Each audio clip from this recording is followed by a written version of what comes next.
Hello, since I just washed my hair, there's not much that I can do, so I wanted to show you how I'm going to make fudge for the first time in my slow cooker. On the internet I found a nice recipe.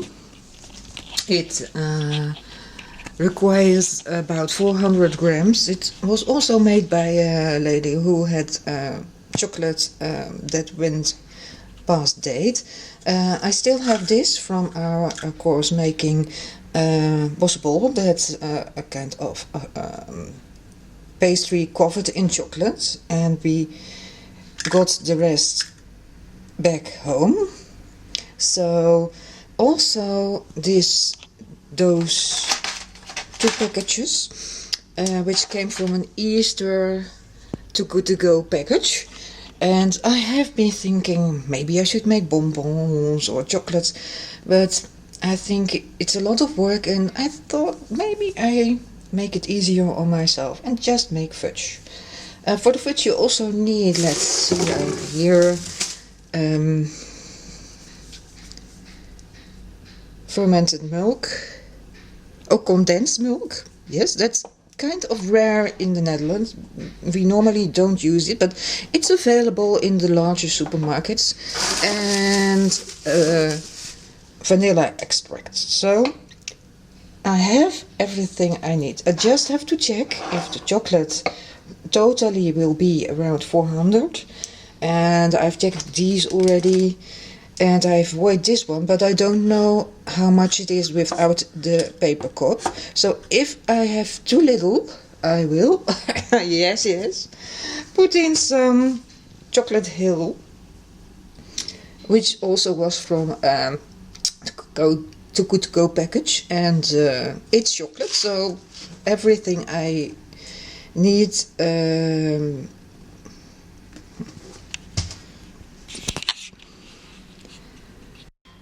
I just wanted to let you know that these are 99 grams each. So, and this one is 187 without the cup. So I have to add about 14-15 grams of this to get enough chocolate. Well, it's in the slow cooker now. I hope you can see it a little bit. I have the kitchen light on. I have cut the large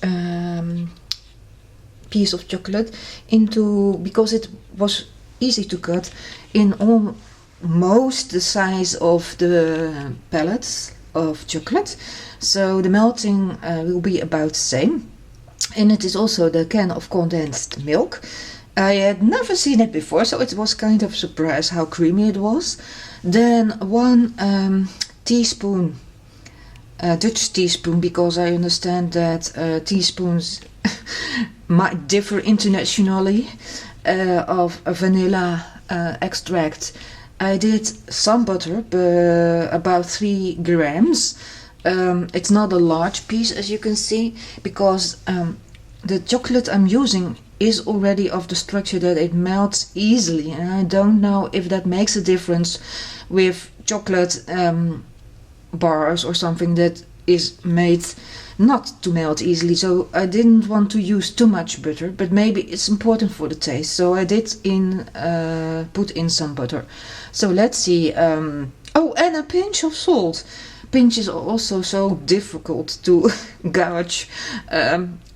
Somebody's pinch is somebody else's teaspoon. I don't know. I have tried to do an average pinch, so I hope it works out. Now I will put the slow cooker on low and time an hour. Using my timer, I will use it to stir every 10 minutes and then put some marks on it so I can see when I reach the hour.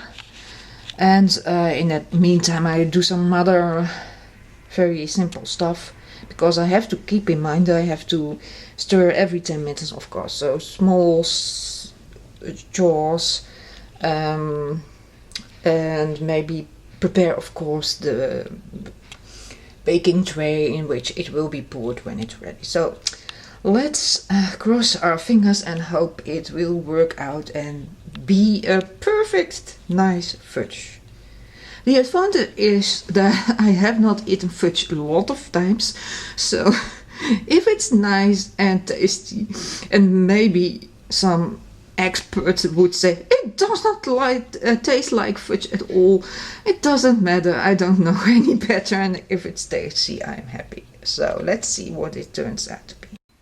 Just a little tidbit in between. I never even heard of fudge because it's not a main item here in the Netherlands.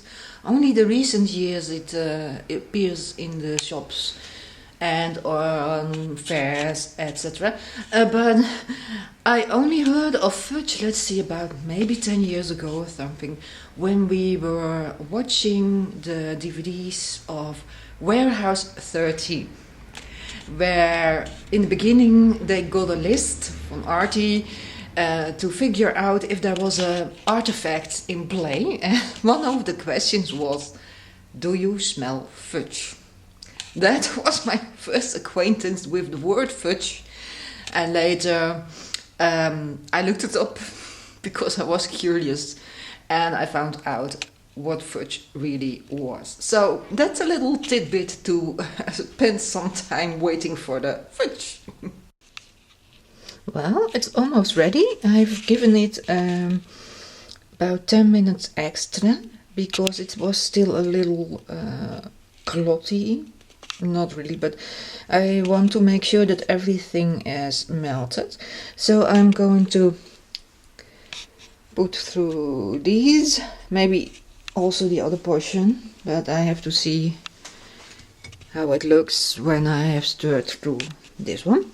And then I'm going to put it into this one, and then according to the recipe it has to cool down here and then spend a night in the refrigerator. So I can let you know only tomorrow if it really tastes good.